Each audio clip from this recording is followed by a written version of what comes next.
Brazilian mafia mercilessly killed his sister for exposing their business of human trafficking. They thought killing her would normalize things for them, not realizing that her former Marine brother has just landed in Brazil to artistically design most gruesome deaths for each member of Mafia. Welcome back to Paramount Recapped.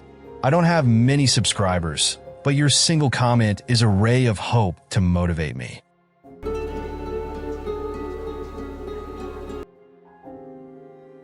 The movie kicks off with John Falcon Chapman, a former Marine, sitting at a bar like he's in some sort of weird drinking game, except instead of shots, he's got shot glasses filled with bullets. Real party vibe, right? He starts naming off his fallen comrades like he's hosting a grim version of roll call. And when he gets to the glass with 2 bullets, he pours whiskey in and downs it like it's his last drink. And, well, he's kind of hoping it is. With a revolver loaded and a salute ready, he's all set to end things. But surprise! The gun doesn't fire. He mutters to himself, "Not today," like he's trying to convince the universe to give him a break. So instead of taking the fast route out, Falcon heads to the corner store to pick up more whiskey, or as he calls it, more death in a bottle. But just when you think it's going to be a quiet, depressing booze run, 2 goons bust in and start waving guns around like it's a casual Wednesday. Falcon, completely unbothered, keeps shopping as if he's comparing cereal brands. One of the robbers tries to get his attention, but Falcon sees this as yet another opportunity for the universe to make his day worse. He actually encourages the guy to aim higher, like, "Hey man, if you're gonna do it right." The poor robber doesn't know what to say, probably because it's not every day someone coaches you on how to shoot them. Falcon, tired of the guy's hesitation, knocks him out cold. The other goon? Yeah, he doesn't stand a chance either. Falcon even takes the robber's money to pay for his whiskey, because why not? Later that night, Falcon's wrestling with some pretty intense PTSD flashbacks from his time in the Middle East. He tries working out, thinking it'll help him forget, but it ends with him punching a hole in the wall. Guess drywall just wasn't up to Marine standards. The next morning, he's woken up by banging at the door, but he's in no mood for company. Turns out it's his sister Cindy, and she's livid because he completely forgot to pick her up from the airport. Honestly, if I had $1 for every time someone forgot to pick up a family member from the airport, well, I'd probably still be broke, but you get the point. Cindy forgives him anyway, and they go out for dinner to catch up. Cindy's worried about him. I mean, who wouldn't be? But Falcon's all "Nah, I'm good," flashing a bottle of what's supposed to be meds. Cindy grabs it and realizes they're just mints. Falcon admits the meds make him feel weak, but hey, at least he's got fresh breath, right? They change the subject and Falcon asks about her work in the slums of Brazil. She reassures him that she's fine, but knowing Falcon, he's not convinced. The next morning, Cindy leaves for Brazil, kissing Falcon goodbye while he's passed out on the couch. In Brazil, 2 cops are on patrol when a little girl alerts them to something down by the shoreline. They find Cindy beaten to a pulp but still alive. Nearby, some gangsters are watching like they're at some kind of twisted spectator sport. Meanwhile, back in the US, Falcon gets the worst phone call of his life. His sister's been attacked. Without missing a beat, he books it to Brazil, ready to raise hell. Once in Rio, Falcon teams up with Vice Consul Ridley, an old Marine buddy. Falcon heads straight to the hospital, where he's shocked to see his sister barely recognizable from her injuries. Detective Santo, the local cop, promises to find whoever did this, but Falcon's not waiting around for justice. He demands to see where Cindy was found, and Santo takes him through the favelas. When they meet up with another officer, Catarina, there's a loud bang, and Falcon grabs her gun, thinking it's time to throw down. But nope, it's just a car backfiring. False alarm, everyone, just a car that's also having a bad day. Gangsters nearby start to get edgy, but Santo keeps things cool. Catarina takes Falcon to the crime scene, explaining that no one will talk because the gangsters run the place like some kind of messed up neighborhood watch. They even fund the local hospital, so it's hard to get anyone to spill the beans. Falcon heads back to the hospital and sees an Asian nurse giving Cindy her meds, but something feels off. Moments later, Cindy starts having convulsions, and Falcon rushes for help. When he asks about the nurse, the staff tells him no such nurse exists. Either Falcon's losing it, or there's some shady stuff going on. Ridley and Santo confirm Falcon's suspicions, and they agree to put Cindy under 24/7 protection. The next day, Falcon returns to the scene, and surprise,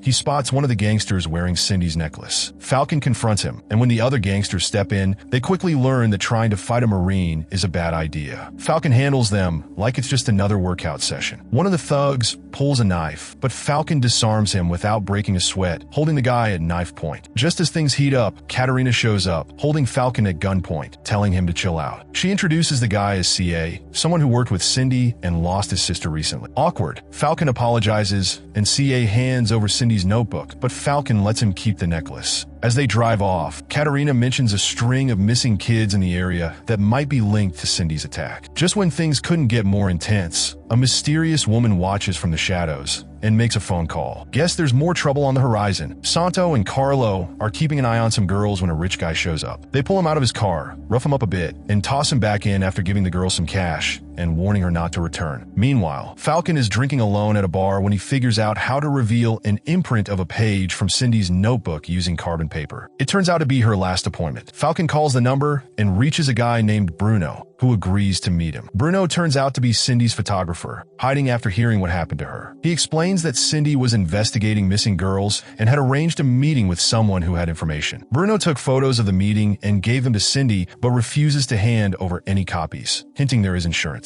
Falcon notices Bruno has a flash drive in his pocket and manages to swipe it during a hug. Moments later, Bruno's car explodes, killing him. Falcon spots the same nurse from Cindy's hospital room nearby and chases after her, but she escapes in a getaway car. Suddenly, a van full of gangsters appears and a shootout erupts. Falcon grabs a gun and fires back, taking out a couple of gangsters before they retreat. Falcon brings the flash drive to Ridley, who figures out who Cindy was supposed to meet. Falcon recalls the tattoos on the gangsters who attacked him, and Ridley suspects they're Yakuza. They also notice a clue in the pictures: Kronos, a nightclub. Ridley insists on joining Falcon, and they head there. At the packed nightclub, Falcon spots the DJ who met with Cindy. When the DJ takes a bathroom break, Falcon knocks out a guard and corners him. After some rough toilet dunking, the DJ spills the truth. He was smuggling girls, and Cindy found out, but it was his client's men who attacked her. He gives Falcon some intel and a location. Falcon takes the DJ's briefcase and leaves. Meanwhile, Santo briefs his team, showing them pictures of criminals involved in smuggling, and orders them to kill without hesitation. Falcon and Ridley head to the location the DJ mentioned, but Ridley realizes the shipping manifests in the briefcase are fake. Santo and his team storm the favelas, taking down smugglers left and right. Falcon and Ridley arrive at what turns out to be a high-end brothel. Falcon sneaks in with a briefcase, looking for the owner. A guard notices him and makes a call to Tomo, an Asian woman in charge. She spots Falcon and orders her men to take him out. A guard takes Falcon to a balcony, where he sees young girls, including CA's sister, being loaded into a van. The guard attacks, but Falcon takes him down and begins searching for the girls. Back at the favelas, Santo's team stumbles upon more girls being loaded into a van. One officer kills a smuggler and captures another, reporting the discovery to Santo. When Santo and Carlo arrive, Santo shockingly kills the officer and hands the gun to the gangster. He then contacts Tomo, revealing he's eliminated everyone Cindy spoke to and is now collecting his payment. Meanwhile, Falcon's fighting off more guards, and it's only a matter of time before he's surrounded. But with his combat skills, he manages to take them down one by one. Falcon is then confronted by Santo and Carlo, who hold him at gunpoint. After revealing the Yakuza's plan to smuggle girls, Falcon hands them a DJ's briefcase. Suspicious, Falcon sends Katerina to check on his sister. Meanwhile, Tomo tries to remove Cindy's life support, but Katerina shoots her. Santo and Carlo take the briefcase to a Yakuza-controlled shipping yard, unaware Falcon is following. Falcon eliminates guards and sees the girls being moved, prompting him to call for backup. Inside, Yakuza leader Kyoto sends his men after hearing gunfire. Falcon stealthily takes down the gangsters, but is caught in a gunfight with Santo and Carlo. Falcon crushes Santo with crates and engages in a fierce battle with Carlo, defeating him. Kyoto joins the fight, and despite being stabbed, Falcon overpowers him, breaking his neck. As Santo lies dying, he gives Falcon a key to evidence files on corrupt officials. The remaining gangsters are arrested, and the girls are rescued. A week later, Falcon watches over Cindy, who is still recovering. Ridley offers Falcon a government job to help Cindy, and he accepts.